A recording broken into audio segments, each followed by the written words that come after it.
Welcome to Hubs and Drivers, a podcast for building product marketers, sponsored by BLD Marketing. I'm Jeff Donaldson, your host. Today's topic, best practices for landing pages.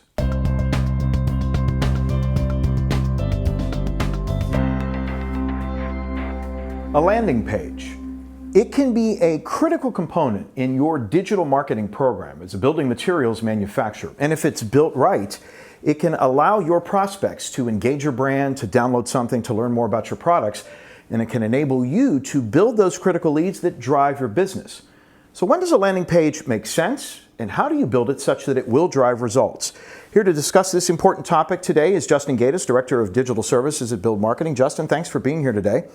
So tell me, when does a landing page make sense, and what should it be focused on accomplishing? I mean, landing page usually always makes sense for any sort of marketing needs, or when you're driving traffic to a specific site for like a focused journey. So rather than like taking someone to the homepage, which is more exploratory or, a navigational to drive people throughout your website, you're trying to focus that journey so that they either watch a video, download something, fill out a form. So that's what we're trying to accomplish with the landing page, and that's when it's most effective and makes sense, when you build it in a way that it is singular focused with the messaging from the traffic drivers to that landing page all in sync, that it feels like one cohesive unit. That's when it performs the best, and that's what you're trying to accomplish. So it's very specific. It's much different than a website. It has much more of a singular purpose in many ways. Is that fair? Yes. So talk more about that intended audience journey. Why is that so critical in determining both navigation and content for a landing page? We have to put ourselves, in some sense, in the minds of our intended audience. Yes. So the whole point, or the idea was, what you want to accomplish is obviously to look at what we want our marketing to do, or what we want the traffic drivers to do, determine what the KPIs, the primary KPIs and the secondary KPIs for those pages are, and then we want to design that page to focus on those KPIs so that we're driving traffic through, CTAs or click-through actions, whatever, to actually target those actions that we're actually designing the page to accomplish that, not to just be a informational page. For example, if you had a product page on your website, you might have all the product information with tons of downloads and a bunch of case studies and everything like that, but it's more of a navigational journey in that point where a user can learn more about the product. A user can learn more about your company, can learn more about everything, whereas the landing page itself is specifically designed for what we want to accomplish. So if there is a new video or a specific video we want to spotlight as part of that messaging, we can just have that as the main thing. We're focusing the journey, the actual KPIs, to basically have conversions for those KPIs, and that's the whole point of what we're trying to accomplish. So I know there are many best practices when it comes to developing a landing page, but highlight the ones that you think are the most important. What are those best practices that a building materials manufacturer needs to hit? I think the best practices are, like I said, is to have a specific journey in mind, so a specific KPIs and call to actions for those, for that page, so we have an idea of what we're trying to accomplish. To track through that, so then we can design the page in a way that highlights those, then we can optimize for those. So once we've designed the page and we have all the main KPIs in place, and we have all the tracking in place on the back end to see how those KPIs are producing, we can obviously run it for a month or so, see how it's performing. If it's not performing, we go back and modify it, so it allows all that. That's the other advantage of having the landing pages. You're not modifying your entire website to promote a specific message or journey, but we can go back and tweak that landing page itself to promote that. So it really is the singular focus to keep in mind. Is that's the whole point of this, is a cohesive journey and a singular focus. So you want for example, if it's an advertising, if you want your ads to look and feel like the landing page, and then you want your landing page to look and feel like the ad, so it's not a disjointed journey, that type of thing. They're connected. Yeah, the one time that you would sort of go out that would be not in obviously our business, but in like an e-commerce site, you may have a landing page that just is the product itself. If you have a significant, what do you want to call it, coupon code or something, where it's specific where to buy, we're trying to get a fast, turnaround. Our business usually doesn't perform that way, so it's more fill out a form, learn more, let's capture some lead information, get back to that person in that long sales journey.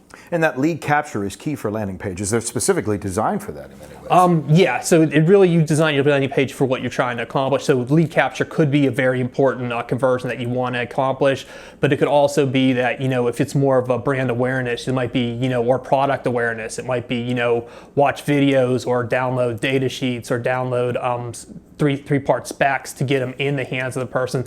So not necessarily someone that's looking to make the direct conversion to an actual, sales qualified lead or whatever, but it may be someone that we just want to gain interest in, or it could be even someone to sign up for, future updates on that product for a newsletter that we want to, put them in a marketing qualified lead to, promote and nurture further until we get them in the sales qualified lead. So you talked about the difference between a landing page and a website. They serve completely different purposes in many ways, albeit they're both digital assets.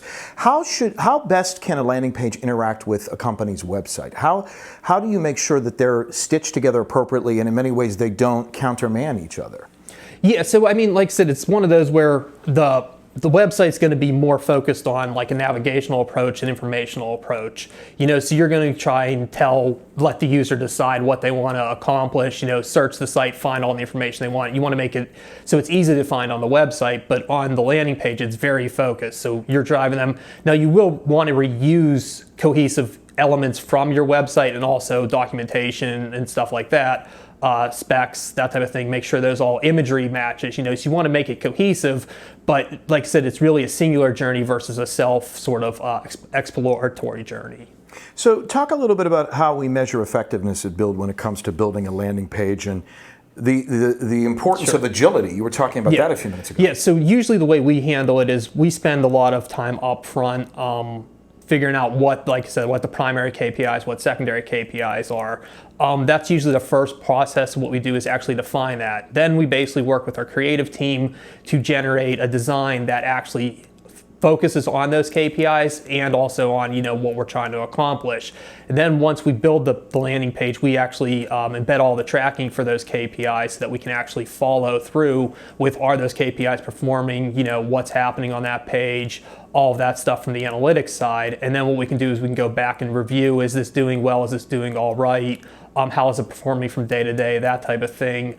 All of that, and we can see after a few weeks if it's not performing well, hey, do we change it, or is our call to action just a little bit too far down on the site, we're not really getting clicks on it, do we move it up and see how it performs?